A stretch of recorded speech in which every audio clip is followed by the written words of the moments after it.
Hi. As a lot of you may know, the real musical talent in the Coo is Yara. And really my main role in the group is catering. I like to make sure that she's well fed. And that she's got enough recipes to be going on with at times that we're apart. And in these unprecedented times of lockdown, obviously, it's not that easy for me to get my recipes to her. So what we decided was I would send her some videos. And then we thought, oh, well, wouldn't it be nice if all of you Coos out there could also appreciate these recipes. So welcome to Coo-king with Matt. Oh, today we're off to Bombay to cook a traditional, I assume, dish called Saag Paneer. Peace. What we have here, some classic ingredients. This is a bowl with some oil inside of it, and we've got just a teaspoon of chili powder and a teaspoon of turmeric and some salt in there, you see. What I'm going to do is I'm going to get the paneer cheese, chuck it in there like that, lovely. You don't have to chuck it in, but I find that it just adds a little something. Swoosh that about a bit. Actually, you're probably better off with a spoon there, right? Yeah, lovely. Get them really lovely and coated. These little paneer slices, okay, and then chunks, and then they're just going to sit there marinating for a few minutes, all right? Oh, hi. Over here, Yari is this is some onion, some garlic, quite a lot of garlic, about 4 cloves, and some chili. And if you've got some ginger, I would recommend you put it in there. Now, if you're one of these really well-stocked households with appliances and such, blend it up into a paste. Probably be lovely, probably much nicer. Also, this is Saag Paneer. Okay, so the key ingredient in Saag Paneer, as you know, is a lovely bit of spinach, which I've chopped up fine-ish. All right, there's your key ingredients. Over here, I've got some spices which we'll talk about in a minute, and this is a frying pan. Okay, that's enough. So what we've got here is we've got some oil in a frying pan, and it's warm, not too hot. Bit of cumin seed. Just a little sprinkling of that, little sprinkling of your yellow mustard seed, okay? Flavouring your oil, guys, is integral. It's it's criminal not to flavour your oil. If you could smell it, you would smell a toasty curry smell. Okay. In with your marinated thingamybobs, paneer chunks, okay, that sauce in there. We're just going to fry that off until they're nice and light and golden coloured. Are we in Bombay? No. Could we be? No, because we're on lockdown. But if we were, it might smell like this. Alright, enough. We're rolling. Welcome back. As you know, I'm one of the best chefs that I know, and I know a lot of chefs. But even I make mistakes. Okay. In this instance, I may have over-browned my cheese, but it doesn't matter. Okay. Crispiness is loveliness, as they say in the trade, and what you want is them slightly less brown than this. So that gives you a good indication of how brown they need to be. Okay. Excellent. When they're done like that, you take them out of the pan, leave them to rest in another receptacle. we'll talk.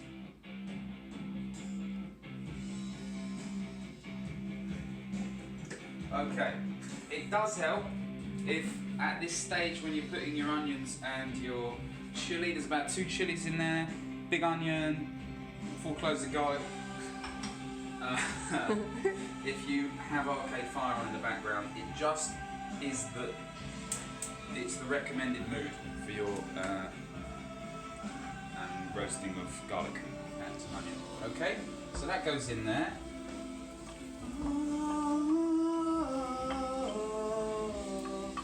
With any luck, that will be singing to you metaphorically with its aroma. Okay, a bit more. Cook that down 10 minutes or so, nice on a lowish heat, because you know you don't want to burn anything, and till they're nice and golden. Okay, 10ish minutes. Now, what I wouldn't recommend is that you drink half a bottle of Jameson's and the best part of a bottle of red wine whilst you're doing it. But it works for us, doesn't it, Chloe? Anyway, they've come to a point. All right, can you see that, camera woman, camera wench? they're browns, they're soft. Okay, if you were here, you would smell this smell. An oniony kind of soft onion smell. Now, what I'm going to put in there now is, because what you've got to do, this is integral, okay, very seriously. You got to roast your spices down for a good 5 minutes, all right? So we're going with today, this is just a general garam masala, all right? Bag of, that's about a teaspoon. We're going to go about 2 teaspoons, something like that, lovely jubbly. And then I'm going to chuck some cumin in there. Again, you don't have to chuck it, but I find it helps. Plenty of that. And a bit of coriander. Ground coriander's better, but we get out of my face. We don't have none. We don't have none. Okay, fresh as you like.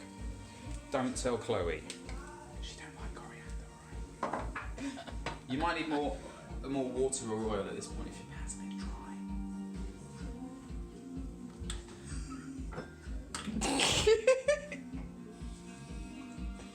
Now you just remember, you're just roasting it down for 5 minutes or so. Okay.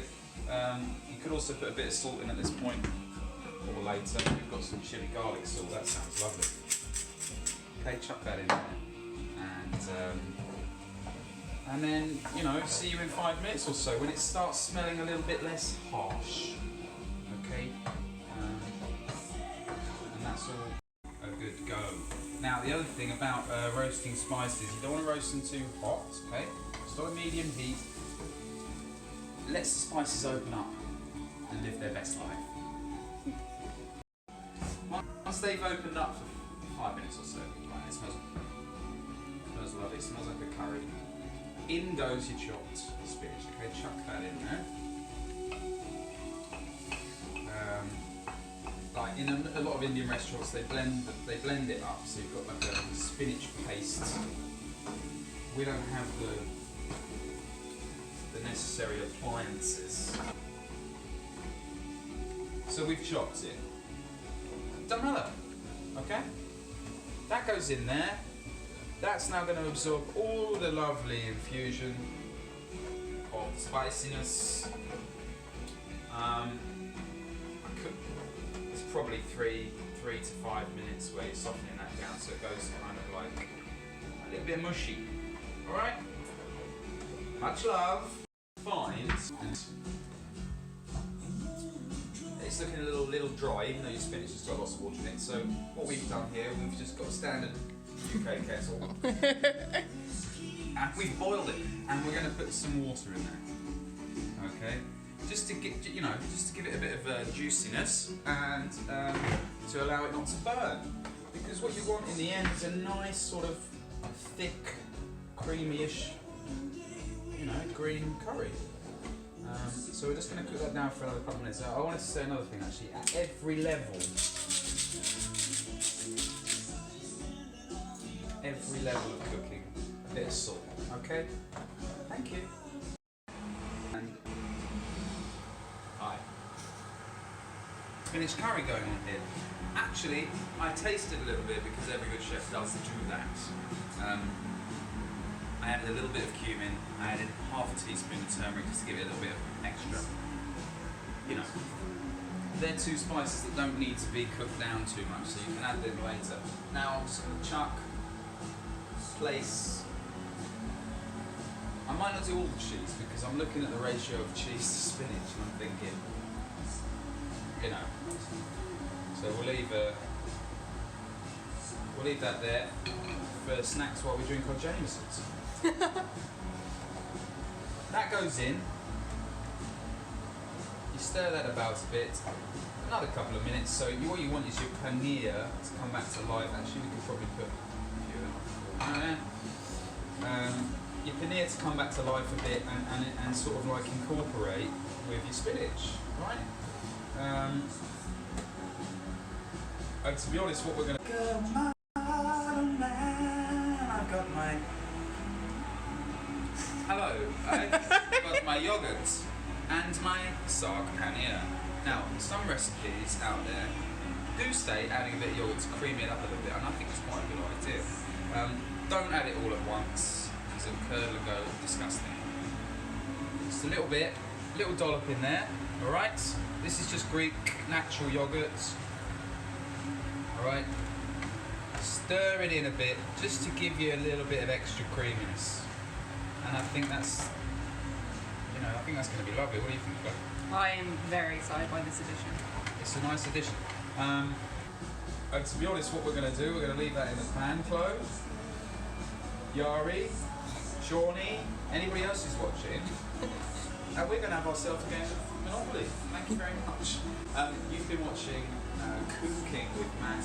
This recipe comes to you courtesy of the subcontinent of India. Thank you very much.